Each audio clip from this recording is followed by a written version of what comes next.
Beypore water ഫെസ്റ്റിന്റെ 5ാം season ഈ മാസം 26 തുടക്കമാകും. ഫെസ്റ്റ് മുഖ്യമന്ത്രി പിണറായി വിജയൻ ഉദ്ഘാടനം ചെയ്യും. 7 വേദികളിലായാണ് ഇത്തവണ വിവിധ പരിപാടികൾ അരങ്ങേറുകയെന്ന് മന്ത്രി PA മുഹമ്മദ് റിയാസ് അറിയിച്ചു. കേരളത്തിലെ വിനോദസഞ്ചാര മേഖലയ്ക്ക് പുത്തനുണർവ് നൽകുന്നതിനും മലബാറിലേക്ക് കൂടുതൽ സഞ്ചാരികളെ ആകർഷിക്കുന്നതിനുമായി ആരംഭിച്ച ബേപ്പൂർ ഇന്റർനാഷണൽ വാട്ടർ ഫെസ്റ്റ് 5ാം സീസണിലേക്ക് വിനോദസഞ്ചാര വകുപ്പും ജില്ലാ ഭരണകൂടവും DTPCയും സംയുക്തമായാണ് ഇന്ത്യയിലെ ഏറ്റവും വലിയ ജലകായിക സാഹസിക മാമാങ്കം സംഘടിപ്പിക്കുന്നത്. 7 വേദികളിലായി ഈ മാസം 26, 27, 28 തീയതികളിലായി വിവിധ പരിപാടികൾ അരങ്ങേറുമെന്ന് മന്ത്രി PA മുഹമ്മദ് റിയാസ് അറിയിച്ചു. 5ാമത്തെ സീസൺ ഡിസംബർ മാസം 26, 27, 28 തീയതികളിലായിട്ടാണ് സംഘടിപ്പിക്കുന്നത്.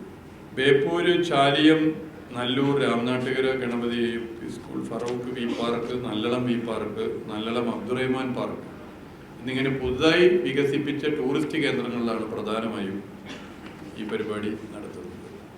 അങ്ങനെ 7 കേന്ദ്രങ്ങളിലാണ്. ഫെസ്റ്റിൻ്റെ ഏറ്റവും പ്രധാന അട്രാക്ഷൻ എന്ന് പറയാവുന്ന ഭക്ഷ്യമേള ഡിസംബർ 25 മുതൽ 29 വരെയാണ് സംഘടിപ്പിക്കുന്നത്.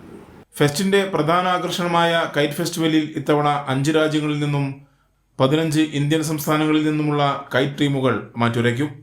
കൈറ്റ് ചാമ്പ്യൻഷിപ്പ്, കപ്പലുകളുടെയും നാവിക സാങ്കേതിക വിദ്യയുടെയും പ്രദർശനം, ജലസാഹസിക പ്രകടനങ്ങൾ, കലോത്സവം തുടങ്ങിയവ ഫെസ്റ്റിന്റെ ഭാഗമായി ഉണ്ടാകും.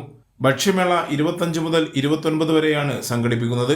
പ്രാദേശിക കലാകാരന്മാരുടെയും കുടുംബശ്രീ പ്രവർത്തകരുടെയും റെസിഡൻസ് അസോസിയേഷനുകളുടെയും കലാപരിപാടികളും ഇത്തവണ അരങ്ങേറും. കൈരളി ന്യൂസ്, കോഴിക്കോട്.